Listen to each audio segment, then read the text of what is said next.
Attends. Aujourd'hui, on va parler d'une chose. La fidélité. La fidélité de Jonathan face à la loyauté de Samuel. Oui, c'est ce qu'on va parler aujourd'hui. Alors, écoute-moi. On parle souvent de l'amitié entre David et Jonathan, fils de Saoul, mais rarement on parle celle du prophète Samuel et le roi Saoul. Ces deux amitiés semblent identiques. En première vue, on pourrait croire que l'amitié entre David et Jonathan était la plus forte grâce aux alliances qui les unissaient. Mais raison plus pour comprendre les profondément de chacune. On invoque la fidélité de Jonathan envers David, mais on peine à reconnaître la loyauté des qualités qui était entre les grands prophètes Samuel envers les rois Saül. Or, toute relation se nourrit de ces deux éléments, la fidélité ou la loyauté, même si certaines les définissent de la même manière. Premièrement, c'est quoi la fidélité? La fidélité est une alliance fondée sur un accord mutuel avantageux, notamment pour celui qui vient vers toi. Jonathan restant fidèle à David au risque de perdre son héritage royal et aussi d'assurer la survie de sa famille, de sa maison, de ses enfants après sa mort. Une personne vous reste fidèle parce qu'elle poursuit un objectif proche du vôtre. Et une fois cet objectif atteint, elle peut chercher à être fidèle à une autre personne, selon ses propres objectifs personnels. Maintenant, c'est quoi la loyauté? La loyauté, c'est une décision ferme de protéger et de représenter une personne sans arrière-pensée, et quelles que soient les épreuves de la vie que vous traversez avec cette personne-là. La loyauté, c'est un engagement sérieux où on se sacrifie pour l'autre sans pour autant attendre qu'elle fasse quelque chose semblable des retours. La loyauté, c'est aussi le synonyme à ne pas abandonner.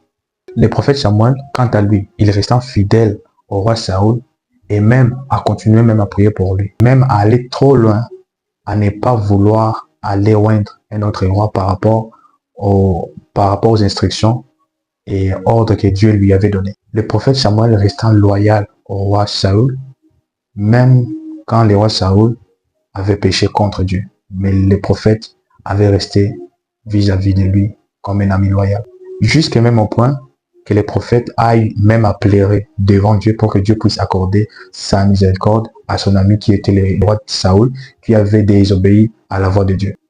Maintenant, écoute l'importance de la loyauté et la différence de la loyauté avec la fidélité. Voilà maintenant les problèmes avec les chrétiens aujourd'hui. Vous êtes fidèle à Dieu pour ce qu'il vous donne, plutôt que pour ce qu'il est pour vous. Mais j'ai une question intéressante aujourd'hui. Imaginons, vous n'obtenez pas ce que vous voulez que Dieu fasse pour vous. Que ferez-vous? Croyez-moi, peuple de Dieu, Dieu ne vous donnera pas toujours ce que vous lui demandez. Oui, si vous lui êtes fidèle, vous serez toujours déçu. Si tu es fidèle à Dieu, si tu es seulement fidèle à Dieu, tu finiras toujours à être déçu demain ou bien après-demain. Et cette déception ouvrira une très grande porte au diable qui vous offrira ce que vous désirez avant l'heure. Le diable vous donnera toujours ce que vous voulez avant l'heure, avant le temps, avant le moment parfait de Dieu. Mais sachez que tout ce que le diable vous propose avant l'heure, la chose est pourrie. Croyez-moi. Imaginez vous êtes fidèle à Dieu parce que vous voulez un enfant, le boulot, le mariage, ton projet à être élevé. Et puis au final, il ne vous donne rien du tout. Quelle serait votre réaction? Que ferais-tu après? Je sais que tu vas abandonner, tu vas aller chercher des moyens différents pour trouver la solution à ton problème. Mais crois-moi, ce n'est pas une bonne décision. Parce que beaucoup de chrétiens partent chercher des solutions ailleurs.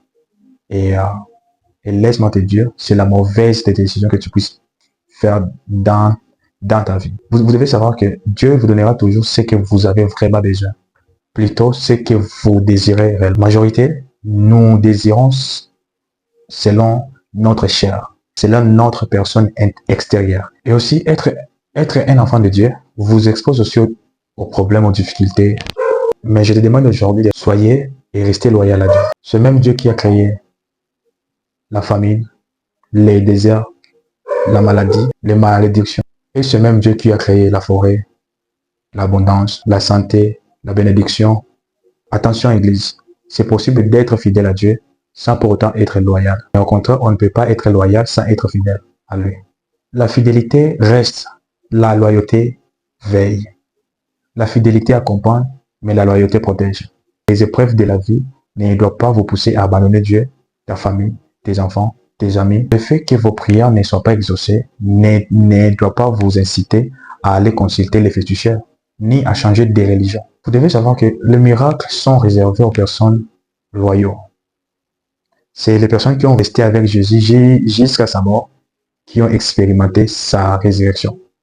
Ceux qui sont loyaux expérimentent toujours les miracles authentiques avec Dieu. Vous devez savoir que lors de son voyage, Samson avait tué un lion. Mais à son retour, il trouva du miel.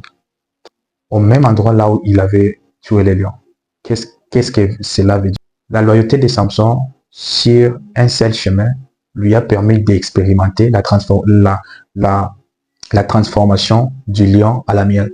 Si Samson était pas loyal avec les mêmes chemins qu'il avait passé quand il avait tué les lions, il ne pouvait pas expérimenter la transformation du lion à la miel.